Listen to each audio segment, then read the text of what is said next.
En esta oportunidad vamos a socializar el tema que nosotros por consenso hemos estado poniendo de manifiesto: las emociones en el proceso de enseñanza, aprendizaje en el ámbito universitario 2022. Esto es una propuesta planteada por los compañeros que está en esta oportunidad sus nombres expresados en las diapositivas. Pasamos a la otra diapositiva, por favor, para estar un poco ahondando en lo que viene a ser las emociones en el proceso de la enseñanza y el aprendizaje en la educación superior. Este trabajo contribuye al ámbito de la educación, específicamente a la educación básica y superior del Perú, a fortalecer, ¿no?, las emociones que se van a insertar en diferentes esferas de la planificación curricular, específicamente en el desarrollo de capacidades en los diferentes estudiantes universitarios, teniendo en cuenta que las emociones pueden generar un efecto vital en los adultos del mañana, para así forjar un país pionero en la educación dentro del Perú y Suramérica, y por qué no decir a nivel del mundo. Descubriendo las emociones en base de la neurociencia, se podrá mejorar el aspecto cognitivo de los estudiantes universitarios, que mañana más tarde serán los futuros conductores del destino del país. Dicho esto, vamos a pasar al siguiente compañero. Adelante. Como bien sabemos, tenemos mucha información acerca de la neurociencia y la educación emocional en estos tiempos. Lo que nos falta es de repente poner en práctica para poder hablar de un verdadero cambio que motive así el aprendizaje de los estudiantes. Es por eso que dentro de nuestra propuesta, nuestro objetivo general es contribuir a la malla curricular del modelo educativo universitario, la capacidad emocional del proceso de enseñanza y aprendizaje. Consideramos como objetivos específicos el potenciar el desarrollo emocional en los estudiantes universitarios a través de la neurociencia y promover una educación de felicidad que influya en la capacidad de razonamiento, memoria, toma de decisiones y actitud para aprender. Nuestra justificación: las emociones en el proceso de enseñanza y aprendizaje en el ámbito universitario en base a los modelos universitarios. Requiere conocer sus necesidades para realizar un aprendizaje más significativo, para de esta manera poder despertar el saber y así motivar como centro del quehacer cotidiano en el proceso de la enseñanza y aprendizaje. Es de esta manera que nos permite o nos hace pensar en la necesidad de diseñar estrategias didácticas y dinámicas para el aprendizaje del estudiante, en este caso de educación superior.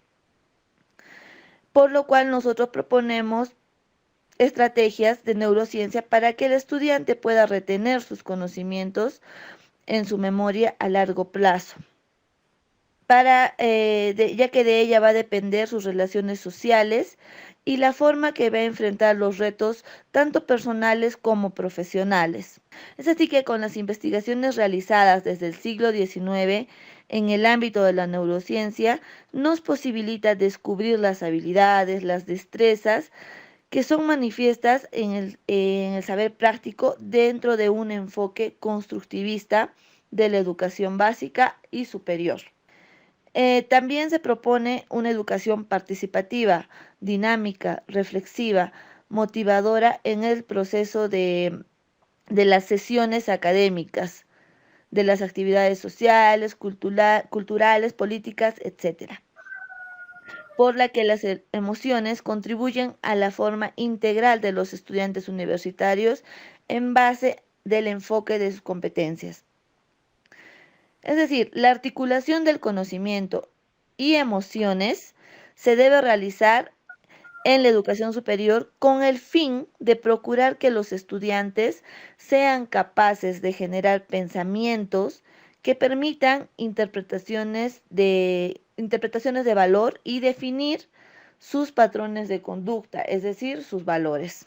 Vamos a explicar algunos conceptos que acompañan a esta propuesta de investigación, como son hablar de las competencias emocionales en la educación superior, que básicamente se fundamentan en 5 bloques básicos que corresponden con ámbitos que engloban la inteligencia emocional, tener una conciencia emocional, saber regular nuestra parte emocional, nuestra autonomía personal, ver cuál es nuestra inteligencia interpersonal y las habilidades de la vida y el bienestar, es tener algunas habilidades blandas, ¿no? Luego, definimos, ¿no? ¿Cómo es o qué significa neuroaprendizaje? Lo dijo el doctor Terry Home en el 2003, es el estado de nuestro cerebro, depende tanto de una elección de vida como que de la herencia genética. Entonces, a medida que nosotros aprendamos nuevas cosas, podemos mejorar nuestro estado emocional. Entonces, la neurociencia reúne a todas las disciplinas que estudian el sistema nervioso, especialmente el cerebro, desde distintas perspectivas, porque hace más ya de 20 o algunos años, no había una tecnología adecuada que pueda estudiar nuestro cerebro. Sin embargo, a medida que avanza también la tecnología, se puede descubrir cómo es la forma que actúa cada cerebro de cada persona. Entonces, la neurociencia cognitiva es una rama de las neurociencias que estudia las bases neurológicas de las capacidades cognitivas y el neuroaprendizaje. En particular, estudia el cerebro como un órgano de aprendizaje, a fin de contribuir que cada educando pueda desarrollar sus potenciales cognitivos. Existen diferentes estrategias para nivelar los estados emocionales en el aula. Roger indicó que cuando un docente entra a una clase y se prepara para una meta o un objetivo, que es cumplir con la sesión de aprendizaje para ese día, entonces debe saber que para que logre este proceso de enseñanza-aprendizaje y pueda llegar a las redes cognitivas racionales de sus estudiantes, porque hay muchos estudiantes que tienen diferentes tipos de cerebros racionales. Antes la información debe pasar por redes instintivas emocionales, o sea, los cerebros reptilianos y mamíferos, a fin que con una emoción despertar a cada cerebro que pueda estar en la clase presente, ¿no?, de un estudiante. Por ello es importante nivelar el estado emocional en el aula, eliminar y neutralizar las emociones negativas y dar oportunidades para fomentar las emociones positivas. Entonces, tu cerebro emocional está abierto y listo para pasar la información a un cerebro racional. Seguidamente vamos a ver lo que son las estrategias para nivelar los estados emocionales en el aula. Y por ejemplo, ahí tenemos, por ejemplo, lo que es el panel de la emoción. Lo que se sugiere, ¿no?, es trabajar con tablas emocionales como un recurso interesante, ¿no?, para poder enseñar a los estudiantes. Esta dinámica o esta estrategia, ¿no?, donde los estudiantes puedan diseñar, por ejemplo, su propio emoji que todos conocemos, ¿no?, para poder representar las distintas emociones. Eh, lo que se hace es más o menos al comienzo de cada clase, cada alumno elige un emoticón en el cual se representa su emoción, ¿no?, del día y lo cuelga en el panel. En un momento en la clase, de manera conjunta, observamos el panel y entre todos debatimos cómo está el clima del aula, ¿no? Si estamos positivos, si estamos negativos, qué está pasando, y entre otras cuestiones. De esta manera, los estudiantes ponen palabras a sus emociones, es decir, cuestionan o gestionan una emoción. Bueno, también tenemos lo que es el botiquín de los primeros auxilios emocionales.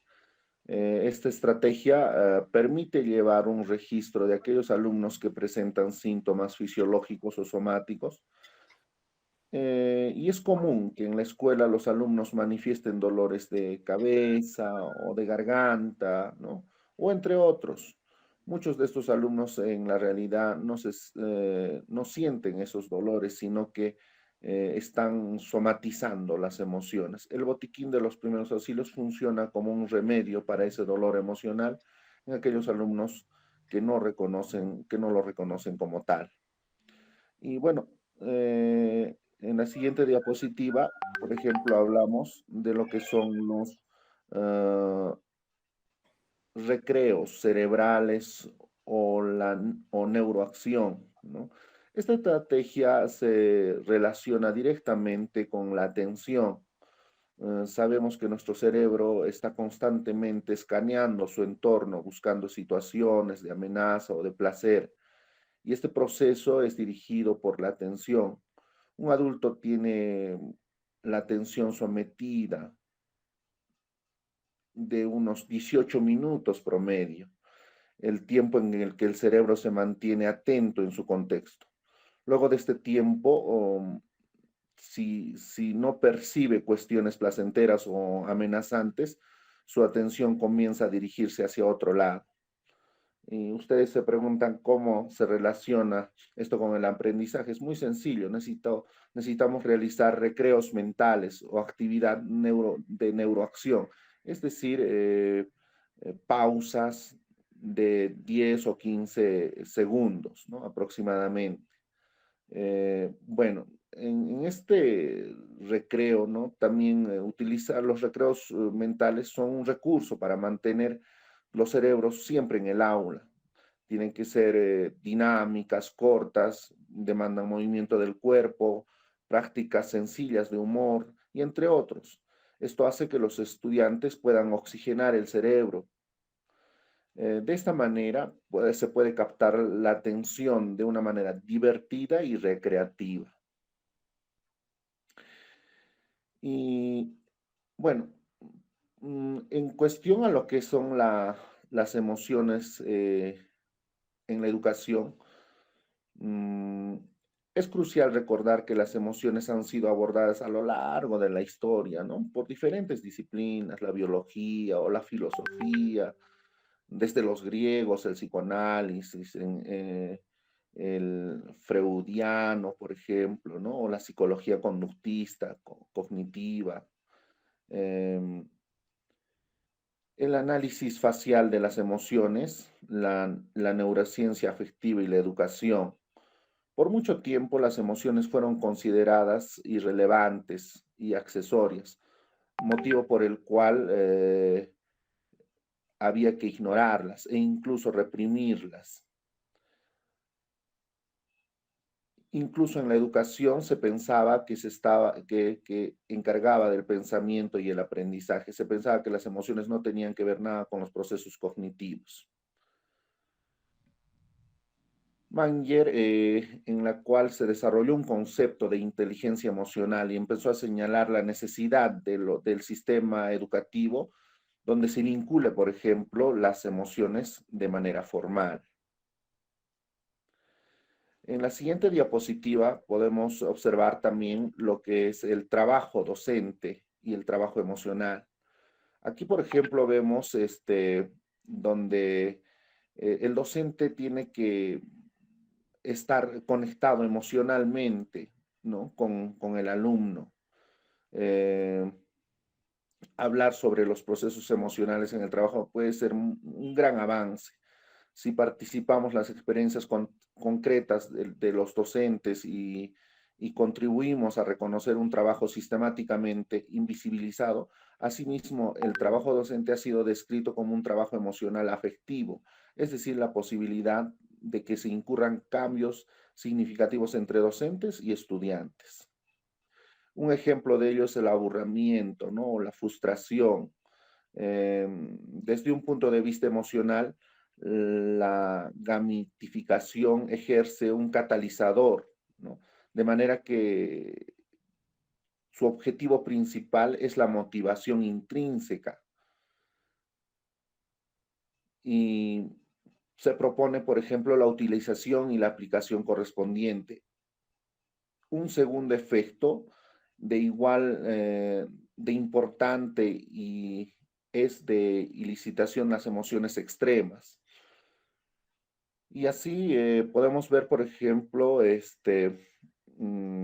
a veces los estudiantes, bueno, llegan a un aburrimiento, ¿no? Durante las horas de clases, porque, bueno, son muy monótonas, ¿no? No son activas las clases y ahí, ¿no?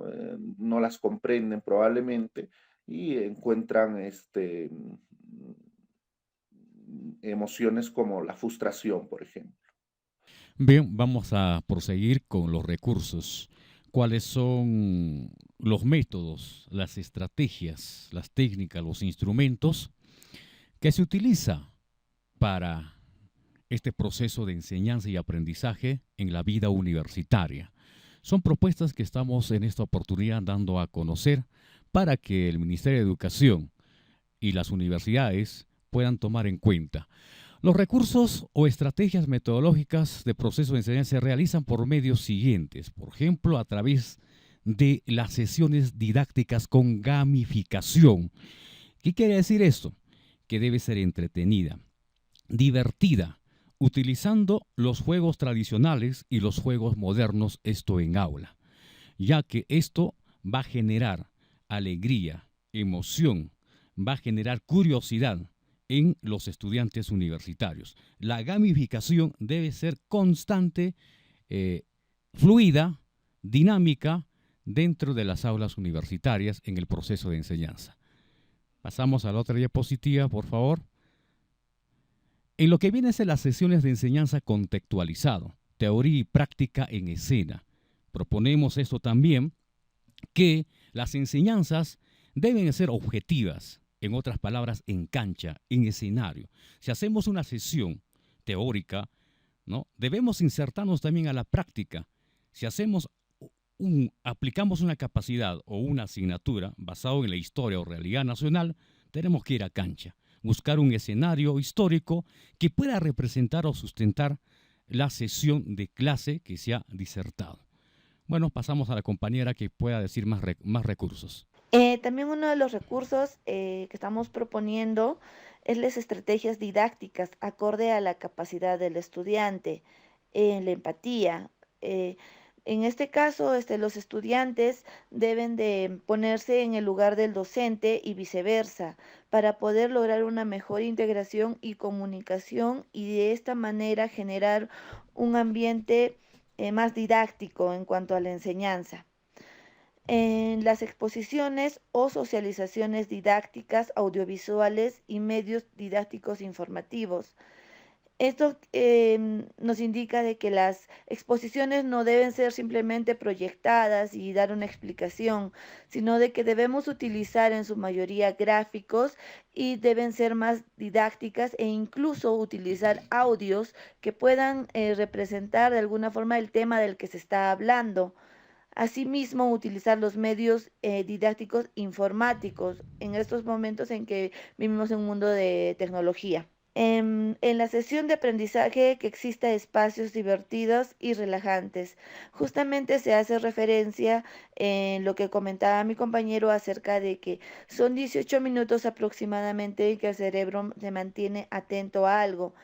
Y nuestra propuesta va en que existan espacios divertidos en que podría ser un momento de repente de hacer un comentario divertido referente al tema que se está explicando o simplemente levantarse en salón y hacer como un proceso de relajación para poder tener ese momento libre y el aprendizaje no sea estresante.